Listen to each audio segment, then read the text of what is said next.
Historiografi Barat atau Pensejarahan Barat.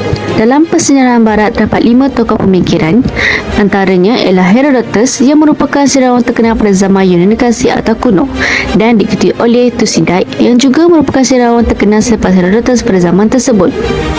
Pada zaman ke-8 pula, tokoh pemikirannya ialah St. Augustina yang merupakan sejarawan barat dengan ideologinya berasaskan keagamaan Kristian.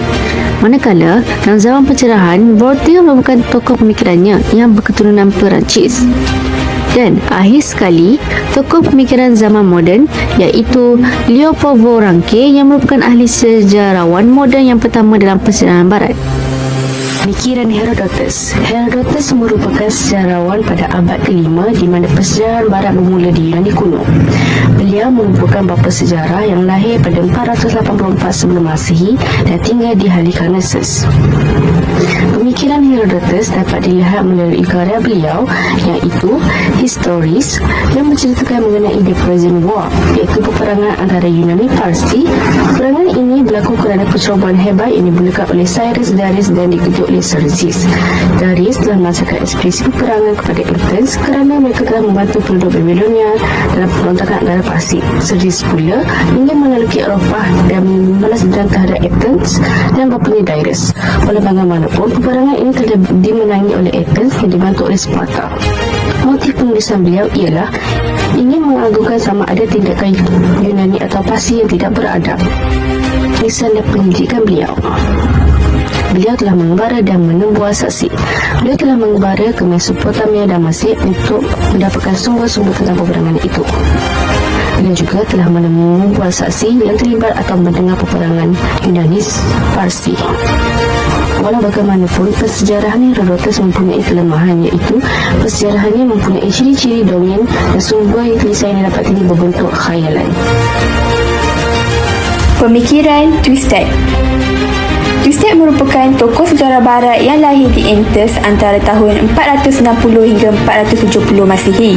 Thucydides telah menyerah jawatan sebagai jeneral dalam pasukan ketenteraan di Athens sekitar beliau berusia 30 tahun. Thucydides mengambil peluang untuk menulis tentang kisah dan sejarah yang berlaku sewaktu Perang Peloponnesia meletus. Antara karya yang ditulis oleh beliau ialah bertajuk The History of Peloponnesian. Motif penulisan Thucydides dalam menulis karyanya adalah untuk memastikan bahawa sejarah yang disampaikannya kepada masyarakat merupakan sejarah yang tepat dan benar. Thucydides juga terpengaruh dengan golongan Hippocrates dan Sophist yang terdiri daripada golongan yang bijak pandai dalam mencari ilmu yang tepat. Hal ini telah menyebabkan Thucydides ingin menghasilkan karya yang dapat digunakan pada masa akan datang. Beliau juga menerangkan dengan cara yang tegas dan kritis tanpa mempunyai unsur berbunga-bunga serta memastikan karya yang dihasilkan olehnya mengikut urutan yang tepat. Thucydides juga dengan terbuka mengkritik tentang perkara-perkara yang beliau merasakan tidak benar. Gaya penulisan beliau juga mempunyai unsur-unsur yang humanistik. Unsur ini menyebabkan beliau berfikir bahawa peristiwa-peristiwa sejarah yang berlaku ini merupakan perbuatan daripada manusia dan bukan dipengaruhi oleh Tuhan. Hal ini telah membuktikan bahawa Thucydides merupakan antara tokoh sejarawan yang telah membawa kepada gaya pemikiran yang moden dalam bidang sejarah. Pemikiran St. Augustine. Aurelius Augustine atau lebih dikenali sebagai St. Augustine dilahirkan pada 354 Masehi di Tagasi, sebuah kawasan di Afrika Utara yang ditara oleh Empire Romawi. Beliau mendapat pendidikan awal di Madara dalam bidang bahasa dari kesusahan Yunani dan menyambung pelajaran ke Kartagi dan kembali ke Tagasi sebagai seorang guru serta pengaruh di situ. St. Augustine telah menghasilkan beberapa karya terkenal seperti The Confession yang mengisahkan tentang kota syurga dan kota syaitan. Selain itu, St. Augustine juga menghasilkan buku-buku The City of God, Unctuous Doctrine dan The Civitas Dei. Ketiga-tiga buku ini juga memfokuskan tentang kuasa Tuhan dan pelajaran yang penting dipatuhi oleh penganut agama Kristian. Di bawah pengaruh St. Ambrose, St. Augustine telah menghasilkan banyak karya yang terkenal dan diminati pada zaman gelap tersebut. Seterusnya, kita akan melihat kaedah penulisan yang digunakan St. Augustine dalam menulis karya-karya beliau.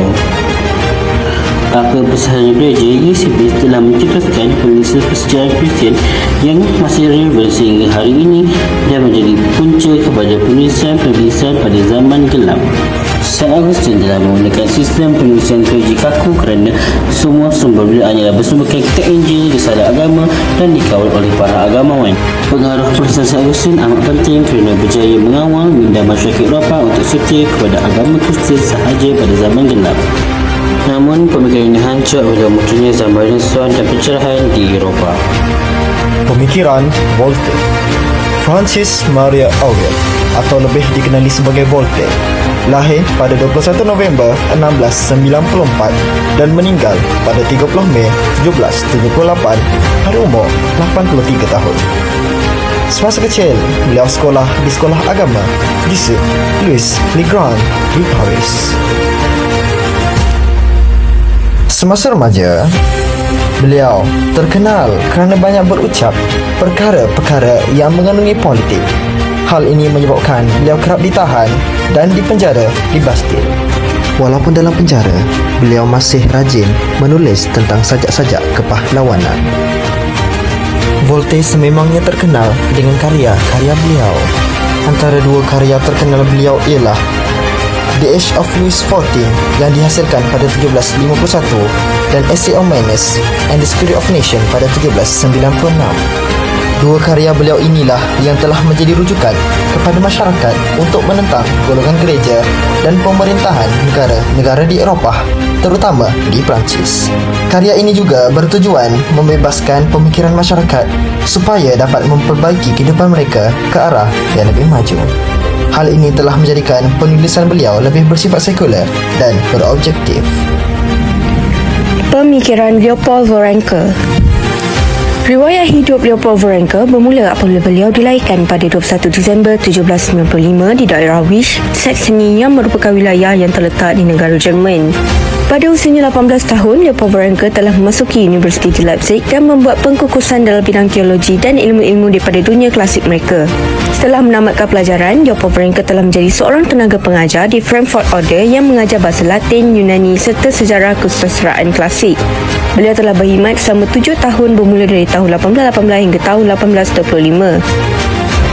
Karya-karya Leopold Varenka.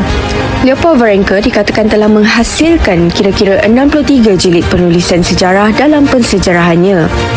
Karya-karyanya merupakan karya yang telah mendapat pengiktirafan daripada ramai sejarawan dan dianggap sebagai sumbangan yang paling agung dan bermakna dalam disiplin sejarah. Kaedah penulisan Leopold Varenka. Beliau berpendapat bahawa sejarah dianggap sama taraf dan kedudukannya dengan Tuhan.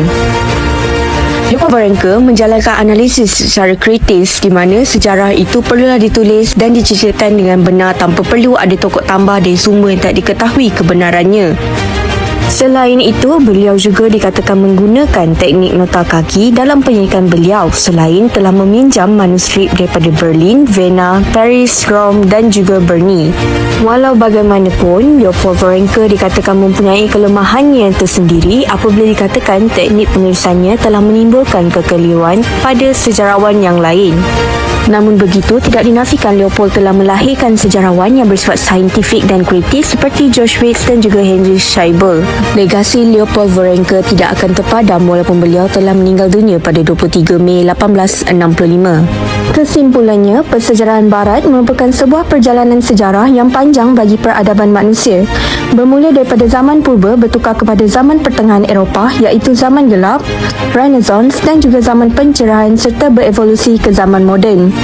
Sepanjang perubahan ini, banyak kemunculan sejarawan-sejarawan terkemuka seperti Herodotus dan Leopold Varenka serta kemunculan aliran pemikiran sejarah yang muncul hingga ke hari ini seperti Marxism dan Secularism. Oleh itu, persejarahan Barat memainkan peranan penting dalam persejarahan manusia dan masih relevan sehingga ke hari ini.